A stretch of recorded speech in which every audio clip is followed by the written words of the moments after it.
Hi there, welcome to 10 Street's 2 minute tastings. Slightly different one this week.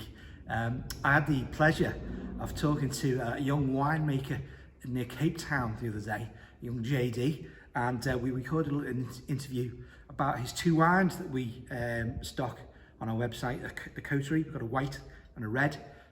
Very interesting little film we made with JD. So I hope you enjoy this, and we'll be back to normal service next week. Thanks for listening.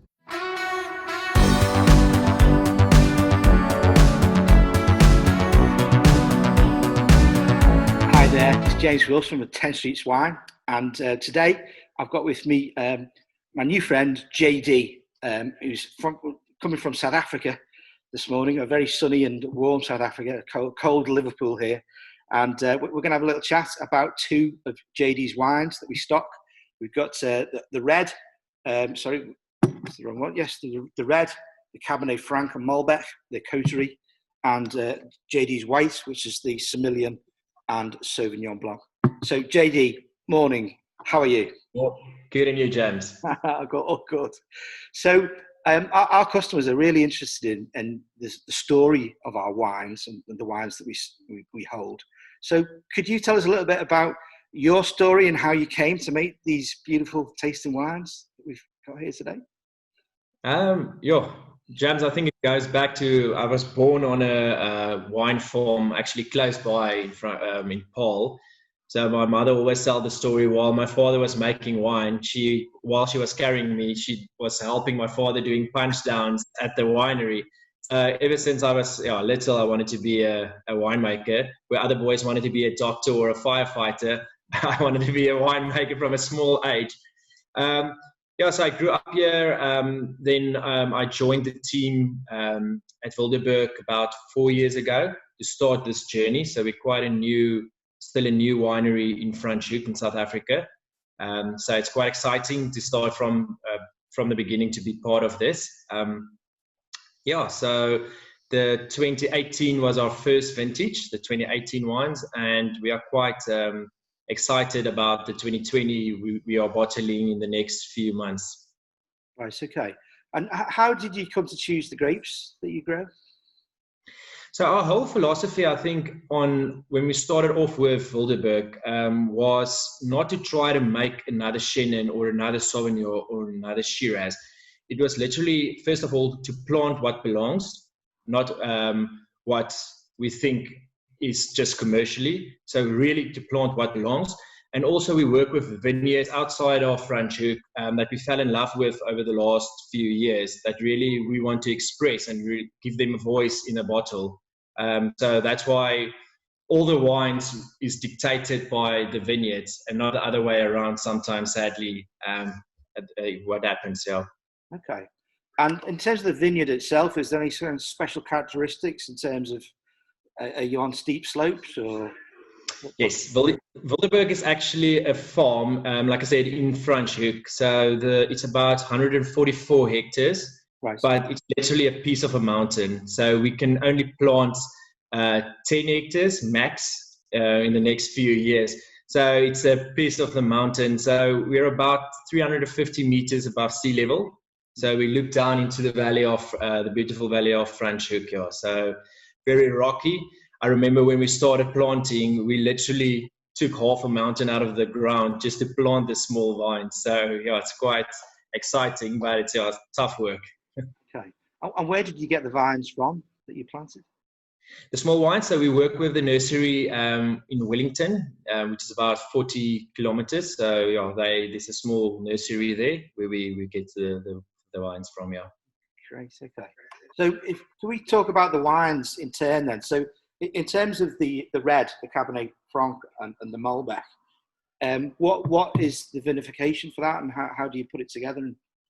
Okay, I think before we talk about the specific wines, I think just to talk through the philosophy that like I said, in the which is for the Coterie, but also for the whole Wildeberg range, is we call it lazy winemaking, James. So we would rather spend 1 hour or 2 hours more in the vineyard, but when it comes to harvest time, we don't intervene too much in the winery. So the wines makes itself. So all our whites is barrel fermented naturally. in 600-liter barrels. And then the reds, as we just talked, we are quite sunny country, so we get a lot of extraction already. So we're not trying to over extract too much out of our reds. So all our reds is 100% carbonic maceration. So we don't crush the berries. So it's whole berries that goes into the tank. Right. So then we naturally ferment it. And by doing that, you get a lighter, more elegant, slightly more finesse in your wines, and red berries. And also the reason why we're doing that is by extracting too much out of the grape, you sometimes lose the terroir where the vineyards are from. So like I said earlier, it's really to try to express this amazing vineyards that we work with. Getting back to your question on the Cabernet Franc Malbec. So that's 2018. So that's a 67% Cabernet Franc. It's from two vineyards, Franschhoek and then Stellenbosch. And then the Malbec is also from two vineyards. One is in Franschhoek and the other one is in Paul. So why the blend? I think Cabernet Franc, as you know, more tight, more tannin. So that's more the spine of the wine, where the Malbec just adds flesh, slightly more mouthfeel, juiciness to the wine. Like I said, naturally fermented, and then we put it in 300-liter French oak barrels for 20 months prior to bottling. Right, okay, 20 months, gosh. And how many bottles would you make in a season? Whoa, good question. So obviously it's the beginning of the journey, so we started off quite small. So the 2018 was about 4,000 or 5,000 bottles. Right. So it's tiny production, and then we will grow it from there. Okay.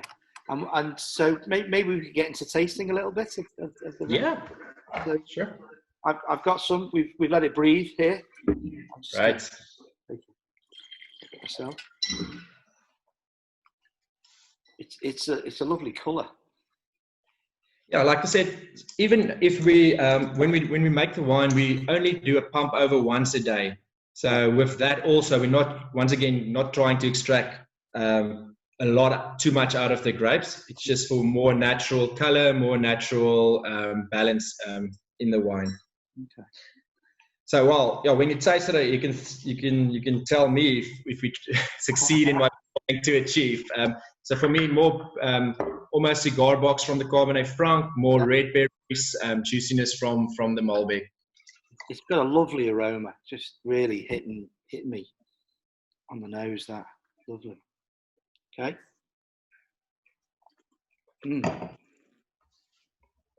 very light. Lovely light. But you still get that aftertaste, that lingering aftertaste from the Cabernet Franc, Down there, yeah. Fantastic wine. And what would you sort of eat that kind of wine with? What would you eat with that wine? Well, in South Africa, we're quite renowned for our braais, or the barbecue, as you call it. So I think meaty dishes, steaks, but also more, I think stronger, like a creamier or a curry or something like that can hold the wine. So, yeah. I love that. So tasty, so tasty. Okay, then. And then moving on to the Semillon and the Sauvignon Blanc. What's the process as you put that? Okay. So there's actually a story about the Semillon. This is from a vineyard in Franschhoek that wasn't pruned or harvested for 4 years. The Semillon was planted in 1980, so it's a nice old vineyard. And we stumbled across this vineyard, and 2 years ago we started working with the vineyard. So it's quite cool to put it in a bottle after all, 4 or 5 years. So Semillon was naturally fermented in Austrian oak. So it's big Austrian oak barrels, 80%. And then the Sauvignon Blanc is tank fermented. The Sauvignon Blanc is from Stellenbosch. So just to give the freshness and the aroma to the wine. Okay, and that's about 20% this Sauvignon. 20% Sauvignon, 80% Semillon, yeah. Right, okay. So I'm going to pour a little glass of that as well. Good. Just chilled this morning. There you go. Again, a lovely light colour.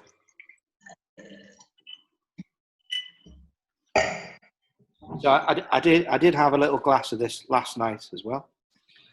Great. Only a glass. I enjoyed, yeah. So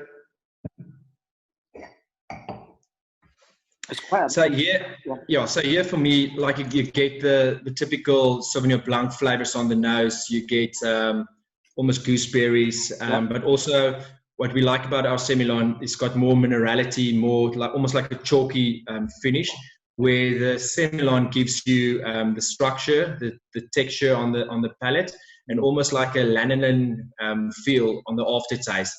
I think also this wine, Franschhoek Semillons are renowned for their age, so they can age quite nicely. So I think this wine it's good to be drunk now, but I can also age for up to 10 to 15 years. Yeah. Really? Okay. So you'd lay it down for that long? Gosh. Okay. Yeah. Okay. It's lovely. That quite complex, isn't it? It's you get fruit, quite a long taste on it. Really nice. What kind of food would you pair that with? Yeah. Here I will definitely go, like I said, curries, creamy fish dishes, but also chicken dishes, and also with the Sauvignon Blanc, the 20% Sauvignon Blanc, it could also work with just salads for that matter. Yeah. And then I think it's also important to say all the wines are vegan and vegetarian friendly, so that's also important. I bet that's lovely to drink in the sunshine in South Africa. It is.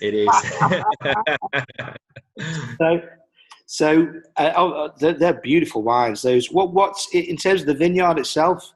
What are your aims and ambitions? Are you aiming to start growing more hectares as time goes on? Yeah, well, like I said, we planted now Semillon, we planted a little bit of Chardonnay, a little bit of Syrah and Petit Syrah, but we're not only on the farm, so we're not an estate, because I think estates are becoming, well, for me at least, it's a bit claustrophobic. So we go outside of the farm and we work with these old vines. On our Wildeberg White, we work with vineyards planted in 1905 and 1936. So it's incredible. It's this ancient bush vines. Yeah. But where we are situated in Franschhoek, definitely Semillon, definitely Chardonnay works, and then Syrah, because it's a different style of Shiraz. We are quite cool here because the wind always blows in the summer, cooling down the vineyard. So we get a more spicy cinnamon type of Syrah. Yeah, so I think going forward we're also going to plant in 2 years' time Cabernet Franc on the farm, and a little bit of Malbec as well. Yeah. Okay. And how do you see yourself in terms of the community of winemakers in South Africa? Are you on your own, or are you part of a community? Or? No, definitely part of a community. I think you won't get far in South African wine industry if you're trying to do it on your own. So no, we've got and in Franschhoek as well, we've got quite a few young winemakers. We've got a tasting group. We taste each other's wines, talk about how you do that, what not to do, what to do. So no, I think if you're trying to do it on your own, that's a cool thing about the wine industry. I think worldwide, you're never too old to learn new tricks, and to each year is different. So no, you need to stick close by to your friends here. So it's quite cool. And just out of interest, in South Africa, obviously in France the wine's quite tightly controlled in terms of the appellation control aid. Is there any? Are you sitting within any rules and regulations, or are you just?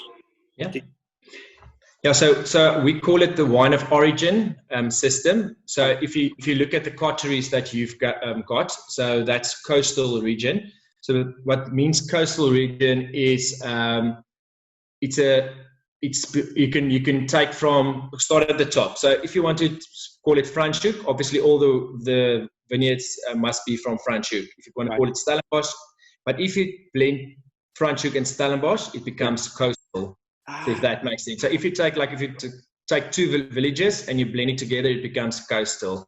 And if you go even further, it becomes Western Cape, and then further it becomes South Africa. So it's the steps that we have. And it says on the bottle, coastal. Coastal, yeah. This too is coastal region. The reason for that is because, like I said, the Sem is from Franschhoek, the Sauvignon is from Stellenbosch, and on the red, the Cabernet Franc it's Paul, and Malbec is Paul and Franschhoek. So that's the reason for coastal. Lovely. Okay. Lovely. Well, listen, JD, thank you for talking to us today. I'm You're welcome, James. I'm sure our customers are going to really enjoy learning about the wine. The wine, to me, always seems to taste a little bit better when you know the story behind it. And that's on our website. The pair of them are on our website. Please help yourselves. Thanks, JD. Thanks for the support. Cheers, James.